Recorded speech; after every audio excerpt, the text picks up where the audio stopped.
কাঁচা আলু দিয়ে তৈরি করে ফেললাম বিকালের জন্য এই মজাদার নাস্তাটা। মাত্র 10 মিনিটে তৈরি করে ফেললাম আলু আর ডিম দিয়ে মজাদার এই নাস্তাটা তৈরি করার জন্য মূল রেসিপিতে চলে যাচ্ছি।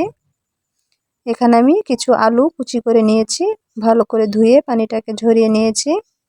এই পর্যায়ে আলুগুলো আমি একটা বোলে দিয়ে দিচ্ছি। দিয়ে দেব বড় সাইজের একটা পেঁয়াজ কুচি, আর দিয়ে দিচ্ছি কাঁচামরিচ কুচি, প্রয়োজন অনুযায়ী দিয়ে দিবেন। ধনেপাতা কুচি দিয়ে দিচ্ছি। হাফ কাপ থেকে একটু বেশি ময়দা দিয়ে দিচ্ছি। স্বাদ অনুযায়ী লবণ দিয়ে দিচ্ছি। সবশেষে দিয়ে দিব হলুদের গুঁড়ো, আর দিয়ে দিব একটা ডিম।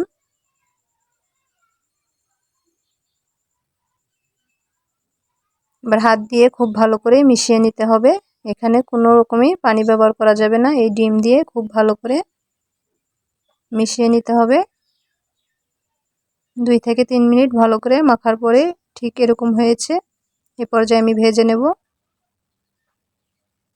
এইভাবে হাতটাকে ভিজিয়ে পাতলা পাতলা করে নিয়ে এইভাবে ভাজতে হবে।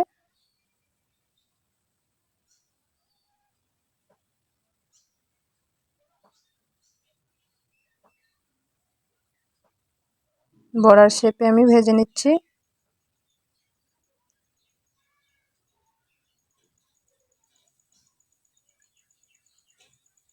একইভাবে সবগুলো বড়া আমি দিয়ে দিচ্ছি।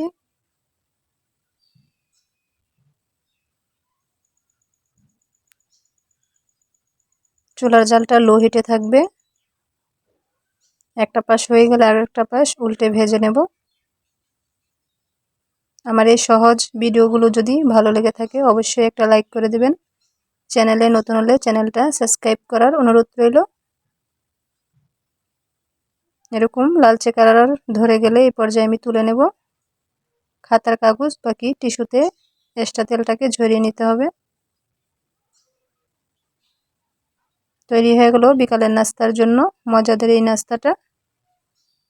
ভিডিওটা দেখার জন্য ধন্যবাদ সবাইকে। আজকের মতো বিদায় নিচ্ছি। আল্লাহ হাফেজ।